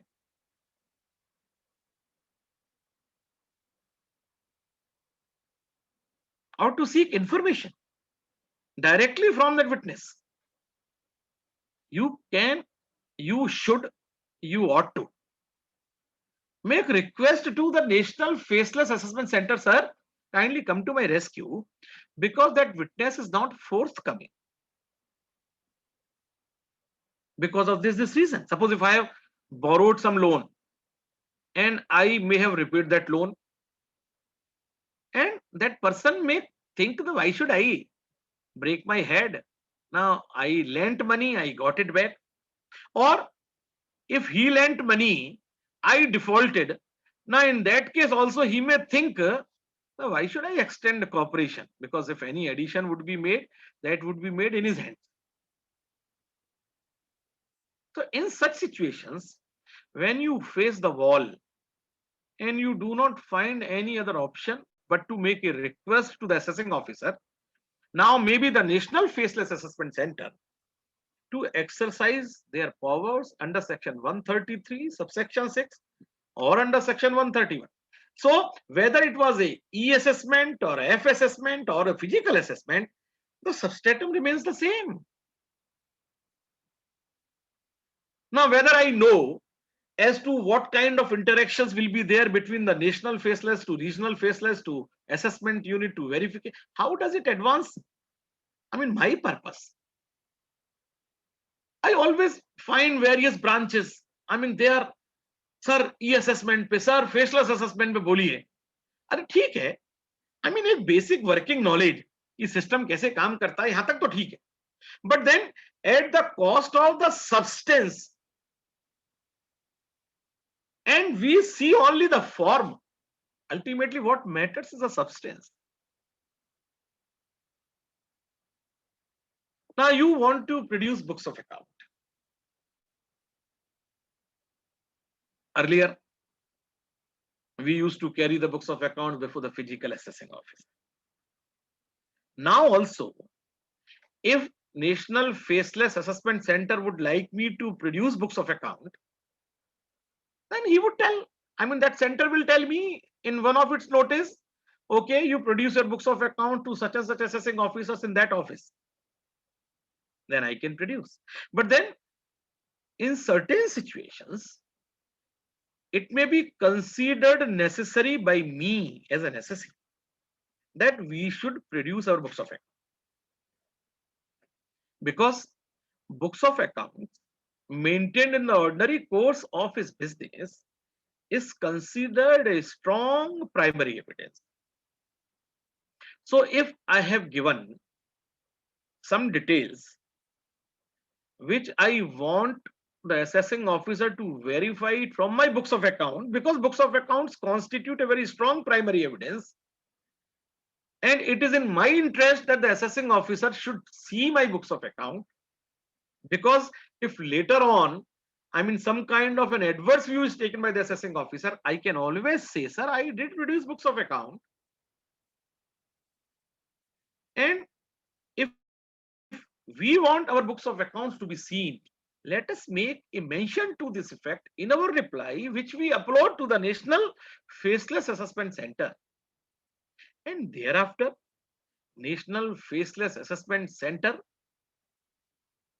now remains mum, does not react, shows non-indulgence to our request. Let it be, because I have discharged my burden. I can make a request. I cannot catch hold of the hand, and that to our invisible assessing officer. एक ऐसे अदृश्य आयकर अधिकारी को मैं कैसे पकड़ सकता हूं? He is अदृश्य. He is invisible. He is faceless. I'm not saying that he's saving his face. He is faceless.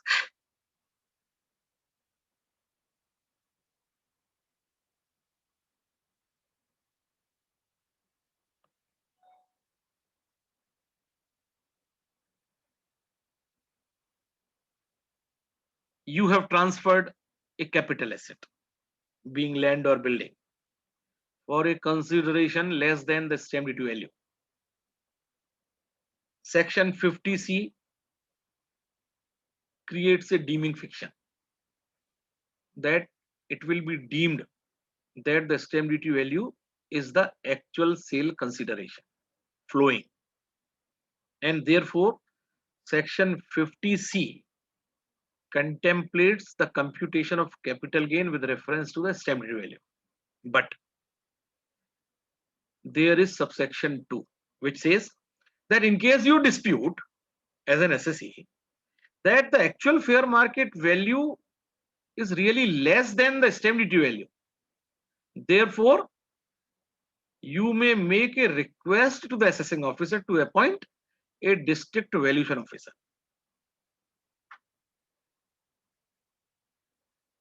Now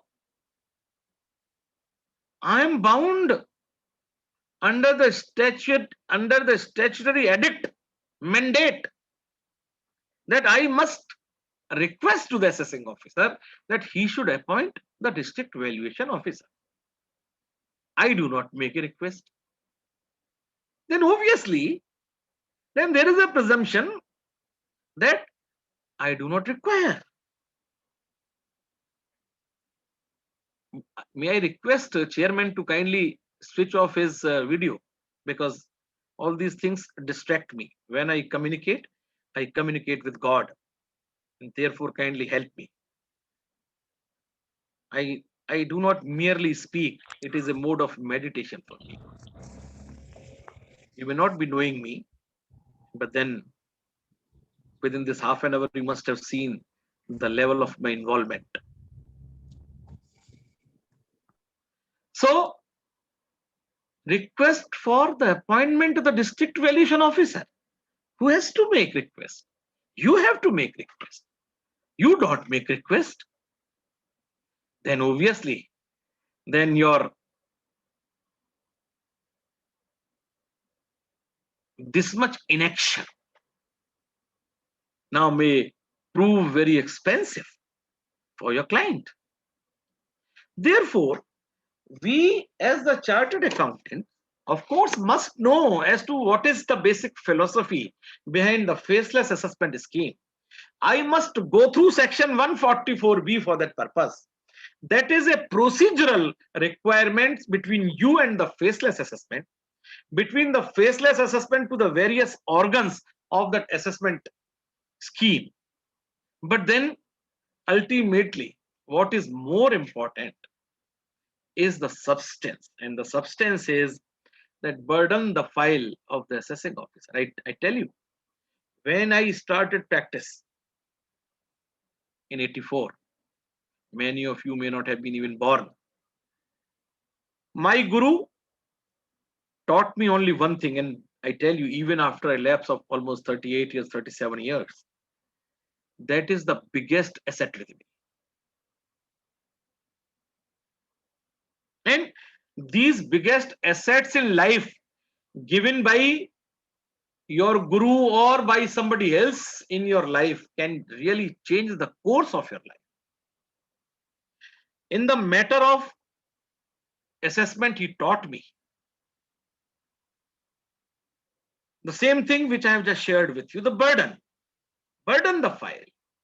And I remember still one sentence which he told me about 37 years back, that if you as the representative of your assessee lead to a situation whereby you are compelled to file additional evidence before the appellate authority, then you take it that half of the battle is lost. This one sentence is एक वाक्य ने आपकी पूरी जिंदगी की आमूल-चूल मान्यताओं को या तो सुदृढ़ किया या उनको परिवर्तित किया। इसी तरह मैं आपको, अब आप अधिकतर मुझसे छोटे हैं, जब मैंने प्रैक्टिस शुरू की, हो सकता है उसका इस असेसमेंट से कोई संबंध ना हो, लेकिन एक कम पढ़े लिखे व्यक्ति ने, जब मैंने प्रैक्टिस शुरू की थी, और चूंकि आप सभी लोग भी प्रैक्टिस में हैं, कुछ लोगों ने अभी भी शुरू की होगी, मुझे 2 बात बतलाई थी और वो भी मेरी आज भी पूंजी है, और ये मेरे पार्ट पे I will be failing in my duty if I do not share those assets with next generation. And I tell you, as your chairman Rohit in his welcome address for me said, sir, we keep on listening your webinars. I tell you, I don't have even time to sleep in normal days. I hardly take sleep of 5.5 hours.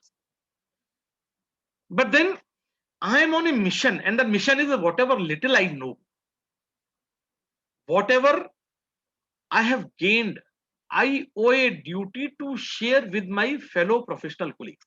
And these webinars is a step in that direction, nothing more, nothing less. And therefore, I shared with you that asset which my guru taught to me when I joined the profession in the matter of assessment. But then I shared 2 things also, which that a less literate person but experienced person, because I always say experience, I mean, cannot be matched. He told me, I was 21 years or 22 years boy, कि राकेश बाबू, सुना है तुम practice करने जा रहे हो. I cannot see the reaction on your face because of this facelessness of the system. But जो 2 बातें बतलाई कि राकेश बाबू, सुना है तुम प्रैक्टिस करने जा रहे हो, हमारी 2 बातें याद रख लेना. हम ज्यादा पढ़े लिखे तो है नहीं, अच्छी लगे तो रख लेना, नहीं अच्छी लगे तो छोड़ देना. मैंने कहा, जैन साहब थे वो, मैंने कहा जैन साहब बताइए.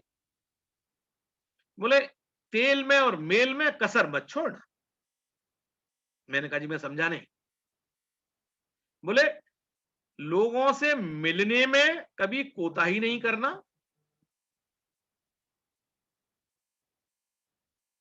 कभी लोगों से मिलने में पेट्रोल की परवाह नहीं करना. मतलब अगेन सबस्ट्रेटम यह है कि लोगों से मिलने में हमेशा उत्सुक रहना, कभी आलस्य मत करना. चाहे आप संपर्क किसी भी माध्यम से करो, मिलके करो, टेलीफोन से करो, संपर्क में रहो, उनकी मेमोरी में रहो. तेल में और मेल में कसर मत छोड़ना, ये पहला उन्होंने सीख दी. और आज भी 37-38 वर्षों के बाद भी ये मेरी जीवन की अप्रतिम पूंजी है. दूसरा, आपके इस टॉपिक से थोड़ा हटके है, लेकिन ये भी बड़ा जरूरी टॉपिक है. दूसरा, राकेश बाबू, नाम पैदा करना, नामा तो अपने आप आएगा. नामा मीन्स मनी. नाम पैदा करना, नामा तो अपने आप आएगा, लेकिन यदि नामा के पीछे भागे तो कुछ नहीं आएगा.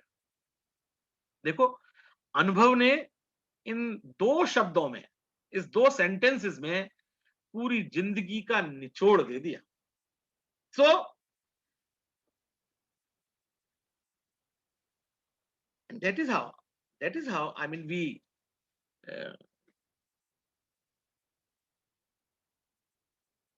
so legal pleadings can wait. मैंने अभी थोड़ी देर पहले भी कहा था, legal pleadings can wait. Factual pleadings should not be made to wait. I mean, they should be coined, conveyed, presented before the assessing officer, so that on facts, even if he takes an adverse decision against you, you can advance those very evidences before the appellate authority. And आप में से कुछ लोग ये भी सोच रहे होंगे कि भाई मैं हिंदी क्यों इतनी अच्छी बोलता हूं. मैं एक लेखक हूं, मैं एक कवि हूं, हिंदी में पढ़ता हूं, हिंदी में पढ़ा हूं, टाट पट्टियों पे पढ़ा हूं. 12वीं तक तो मैं टाट पट्टियों पे पढ़ता था. ग्रेजुएशन में मुझे याद है कि हम बैलेंस शीट को, आर्थिक चिट्ठा, ट्रायल बैलेंस को तुलन पत्र, बैंक रिकंसिलिएशन स्टेटमेंट को बैंक समाधान विवरण, एडजस्टमेंट्स समायोजन. सो एक कवि होने के नाते मैं, और वैसे भी मैं हिंदी भाषी प्रदेश उत्तर प्रदेश से आता हूं, मैं वृंदावन से संबंध रखता हूं, कृष्ण की नगरी, तो हिंदी अंग्रेजी पढ़ना सीए में आके शुरू किया। Salomon versus Salomon, company law में Salomon versus Solomon,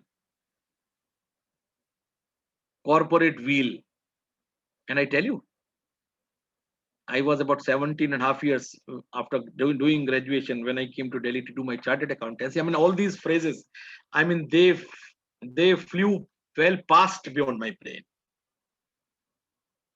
But then, commitment to the profession. Profession is definitely a source of livelihood for us, but then it is more as a passion. Those who make profession as a passion, then it is a pleasure which a devotee gets from his prayers. So friends, now it's already, I mean, 6:45, 148 itself is a topic which can take, but then briefly I can tell you, now 148 notices earlier years, say for assessment at 13, 14 and 14, 15. You must have got till 31st March 2021 and even beyond that. And therefore a controversy erupted. Now whether, I mean, these notices which have been issued, particularly those notices which have been issued on or after 1st April 2021, whether they are valid or not. Yes, they are valid because they have been issued on the basis of the power taken by the government under the Taxation and Other Laws Relaxation of Certain Provisions Amendment Act 2020. And therefore a notification issued thereunder now has conferred power to board to extend various time limits, and one of the time limits which has been extended by the board is in the matter of the issuance of notice under section 148. And therefore, even though the notices under section 13, 14 and 14, 15 had become barred, but then because of a fresh lease of life given by this Taxation Laws Relaxation of Certain Provisions Amendment Act 2020, a fresh lease of life has been infused in these notices. And therefore, when your clients have received these notices, you don't have any choice, you don't have any other option but to file the return in response to the notice. After filing the return, then you can ask for the copy of the reasons recorded. And once you are supplied with the copies of the reasons recorded, then you may opt for raising objections. You raise objections, but then of course, after obtaining the copy of adverse material referred in the reason recorded, because otherwise, how can you make your objections? Let him pass an order disposing your objections. And thereafter, at that stage, there are two courses of actions which are open to you. One option is that you can choose to go in for the High Court.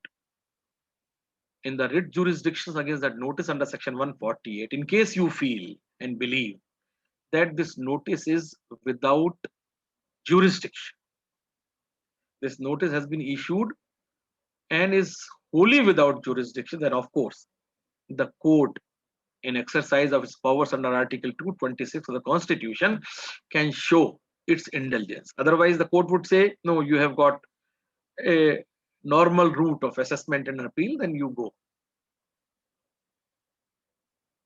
And in 148, the new provisions have come. But then I would request Rohit, in case the members in Karnal branch are interested to know about the new law on 148, or there are my deliberations on various topics, and which is on the legal, I mean, what is that YouTube channel of my firm, RRA Legal. I mean, then you can log and then you will get what 150 webinars, which I and Somil have done during this period of pandemic, in the first wave and then second wave. And this attempt on our part, howsoever small this attempt may be, but then it is accentuated by our this desire to share. I mean, whatever little I have learned that I must share. So with this, I'll give thanks to Rohit, his team, you all, my very own from Karnal branch, And if there are questions, and I believe there must be questions, at least in the matter of registration of the trust, then you can throw those questions to us. And Somil, I mean, would be pleased to answer most of them. And if some of them can be taken by me, then I will be on. Or if there are some other questions also, then I mean, we are here and we can take those questions. So thank you from the core of my heart. I mean, for giving, I mean, such patient hearing. The patience in webinars is called when nobody obstructs you by unmuting himself. So that is the way. Anyway, thank you from the core of my heart. Rohit, the field is yours. Thank you very much sir. आपने sir अपना कीमती समय दिया और काफी सीखने को मिला. हमारे एक मेंबर्स तो बार बार आपके जो वर्डिंग थे उनको मैसेजेस में लिख रहे थे कि right word, EN3 assessment, very well said, facts are the arguments of God. तो जितने भी मेंबर्स थे काफी इंटरेस्टिंगली पार्टिसिपेट कर रहे थे और जो भी चीजें आप बता रहे थे तो हम सब सीख भी रहे थे. तो सर एक मेरा छोटा सा क्वेश्चन था. हाँ बताओ रोहित. सर जैसा कि आपने एक बताया कि जब हम सपोज ITO ने असेसमेंट के अंदर असेसिंग ऑफिसर ने हमें डेट दी 15 मई, but he has not pass the order till 15th May and the date has been went to the 30th May. तो हम कोई भी रिप्लाई देते हैं तो he is bound to consider our reply. But in one of the my cases, the assessing officer has given me the date, say 21st May 2021, but he had passed the order against the assessee on 16th of the May. Oh, you must challenge it in the High Court. You will get it. Madras High Court recently has quashed one assessment which was passed on that very day for which the date was given. In your case, he has passed an order 5 days earlier. Yes, So sir, you yes, sir. you have got, I mean you have got all the more, I mean, good case. Okay. So I have filed the appeal against it as well as but I have not filed the appeal. No, but you have filed appeal, then High Court. I have not filed the appeal. I have drafted the appeal, but I am just waiting for your. No, you must, because kitni demand, I mean, if there is a demand, there will be pressure, because if you choose the appellate route, there will be pressure of recovery. So in such a case where there is palpable lack of the observance of the principle of natural justice, you must knock at the door of the High Court. High Court is very near from your place. Chandigarh is a 2 hours journey. Yes, sir. Yes, sir. So rather filing the appeal, we must go for the High Court. I believe so in the facts of your case which you have just narrated. Okay, okay, sir. So Pankaj Aneja ji has written very rightly. Yes, I came to Karnal branch with Amarjit Chopra ji long ago. Yes, long ago there used to be a king. Kind of the long ago I came to. अच्छा राजेंद्र नारंग जी नमस्कार.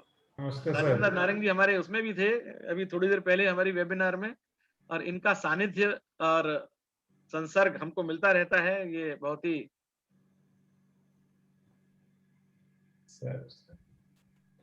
Thank you sir.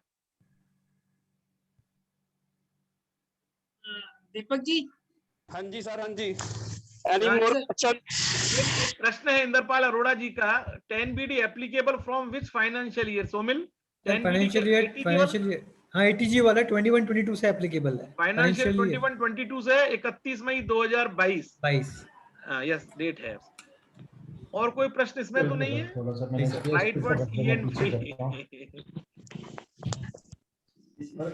वो इसको और कोई प्रश्न किसी का हो, मौखिक रूप से, साक्षात रूप से कोई पूछना चाहे? सर एक चैट में आया अभी 148 को लेके. जज से क्वेश्चन आया है.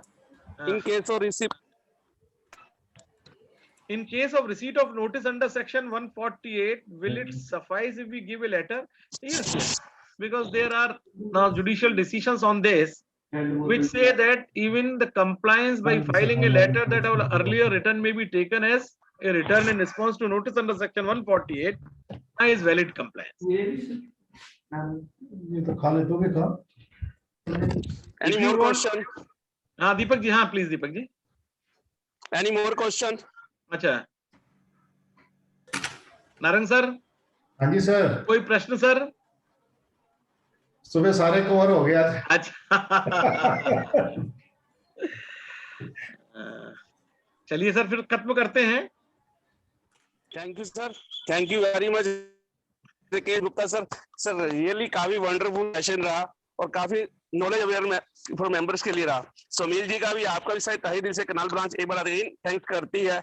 और मैं सभी respective chartered accountant CA Rajendra Narang ji, हमारे galaxy of past chairman CA Pankaj ji, Girish ji, Tejendra Prasicha ji, Amit Gupta ji, CA Neeraj Garg ji और all other senior chartered accountant Vinay Goyal जो भी ज्वाइन हुए हैं उनका मैं थैंक्स करता हूँ। Thank you very much. Thank you thank you thank you thank you very much.